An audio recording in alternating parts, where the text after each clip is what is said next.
आज हम अपना सामाजिक अध्ययन क्लास 1 का लेसन नंबर 6 पढ़ेंगे। तो हमारे लेसन नंबर 6 का नाम है हमारा भोजन, मीन्स आवर फूड। तो लेसन 6 देखते हैं। हम सभी को ऊर्जा प्राप्त करने, कार्य करने, खेलने तथा स्वस्थ रहने के लिए भोजन की आवश्यकता होती है।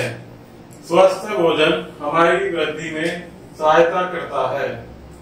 यह हमें मजबूत बनाता है। इट मीन्स हम जो भी अपने जीवन में कार्य करते हैं, कोई भी किसी भी तरह की एक्टिविटी करते हैं, खेलना, घूमना फिरना, रहना, उसके लिए हमें एनर्जी के लिए भोजन की आवश्यकता होती है, जो कि हमारे स्वास्थ्य में डे बाय डे वृद्धि करता है।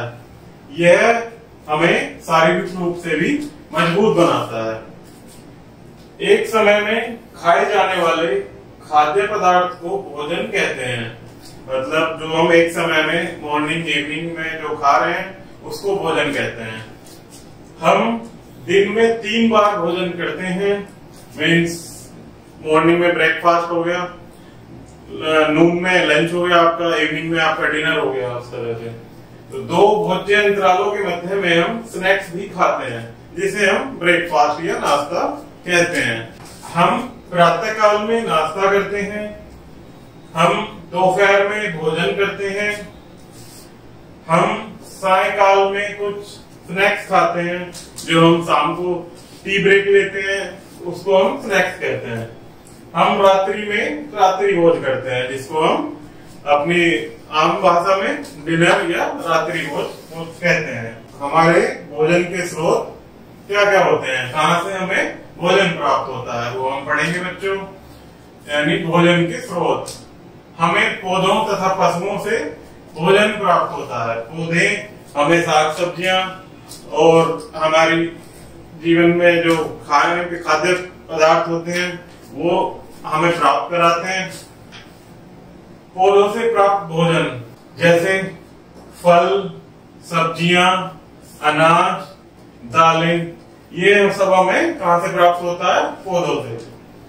हमें अस्वास्थ्यकर भोजन जैसे बर्गर, पिज्जा, पास्ता, ठंडे पेय पदार्थ आदि नहीं खाने चाहिए, क्योंकि ये हमारे स्वास्थ्य के लिए हानिकारक होते हैं। इन भोज्य पदार्थों का पोषक बहुत कम होता है। ये न केवल हमारे शरीर में बहुत सारी हानियां पहुंचाते हैं, बल्कि हमारे स्वास्थ्य को भी कमजोर करते हैं। पशुओं से प्राप्त भोजन, जैसे हमें पशुओं से क्या क्या भोजन प्राप्त होता है? जैसे मुर्गियों तथा बत्तखों से हमें अंडे प्राप्त होते हैं, जिनमें अंडा हमारे भोजन को एक्स्ट्रा विटामिन और एक्स्ट्रा कार्बोहाइड्रेट्स देता है, जो हमारे बॉडी के लिए बहुत ही आवश्यक पोषक तत्व है। गाय, भैंसों तथा बकरियों से हमें दूध प्राप्त होता है। प्यारे बच्चों, दूध में केवल एक आयरन को छोड़कर, जो कि हमें फल फ्रूट्स से प्राप्त होता है, बाकी उसमें हमारी बॉडी से संबंधित जितने भी प्रोटीन, कार्बोहाइड्रेट्स, वसा इत्यादि होते हैं, वो सभी दूध में पाए जाते हैं। हमें मुर्गियों, बकरियों तथा मछलियों से प्राप्त होता है। हमें बकरियों, मुर्गियों तथा मछलियों से मांस प्राप्त होता है। हमें मधुमक्खियों से शहद प्राप्त होता है। शाकाहारी भोजन, वे लोग जो पौधों से प्राप्त खाद्य पदार्थ खाते हैं उन्हें शाकाहारी कहते हैं। इट मीन्स जो लोग शाकाहारी भोजन करते हैं, जैसे अनाज, फल, सब्जियां, दूध और आपके मेवे इत्यादि खाते हैं, उन्हें शाकाहारी जीव कहते हैं। इसके पश्चात आपका मांसाहारी, जो लोग मांस, मछली तथा अंडे खाते हैं उन्हें मांसाहारी कहते हैं। इट मीन्स जो लोग मांस, मछली, अंडे आदि खाते हैं उन्हें हम मांसाहारी कहते हैं।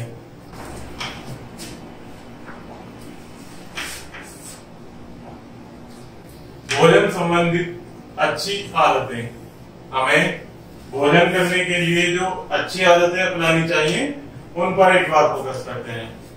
आइए प्यारे बच्चों, तो प्रतिदिन निश्चित समय पर भोजन खाएं। मतलब हमें सुबह दोपहर शाम किस समय भोजन करना है उसको एक निश्चित समय दिया जाए तो ज्यादा अच्छा होता है। भोजन अच्छी प्रकार चबाकर खाएं, धीरे धीरे खाएं, अत्यधिक ना खाएं। इट मीन्स हमारी बॉडी को जितनी नीड है उसके हिसाब से हमें भोजन करना चाहिए। अत्यधिक मिठाई नहीं खानी चाहिए। भोजन करते समय टीवी ना देखें। हमारा जो पूरा फोकस है वो हमारे भोजन के समय केवल भोजन करने पर ही होना चाहिए। अपनी प्लेट का संपूर्ण भोजन समाप्त करें। इट मीन्स हमें अपनी प्लेट में उतना ही खाना लेना चाहिए जितना हम खा सकें। प्रतिदिन प्रचुर मात्रा में पानी पिए, यह भोजन के पाचन में सहायता करता है। हमें प्रतिदिन अपने भोजन के हिसाब से, अपनी शारीरिक क्षमता के हिसाब से पानी पीना चाहिए, जो कि हमारे शरीर के लिए बहुत ही आवश्यक है। आइए प्यारे बच्चों, कुछ स्मरणीय तथ्य देखते हैं जो हमें अपने दैनिक जीवन में याद रखने चाहिए। स्मरणीय तथ्य, हमें जीवित रहने के लिए भोजन की आवश्यकता होती है। हमें पौधों तथा पशुओं से भोजन प्राप्त होता है। पौधों से हमें फल, सब्जियां, दालें तथा अनाज प्राप्त होता है। पशुओं से हमें दूध, अंडे, शहद तथा मांस प्राप्त होता है। तो प्यारे बच्चों, हमने क्या देखा? हमारा भोजन, जिसमें हमने सीखा कि हमें किस प्रकार का भोजन और किस तरह से करना चाहिए और क्या क्या उससे संबंधित हमें अपनी आदतों को दैनिक जीवन में अपनाना चाहिए। तो प्यारे बच्चों, वीडियो से संबंधित किसी भी समस्या के लिए कमेंट बॉक्स में कमेंट जरूर करें तथा इस चैनल को लाइक एंड सब्सक्राइब करें। धन्यवाद।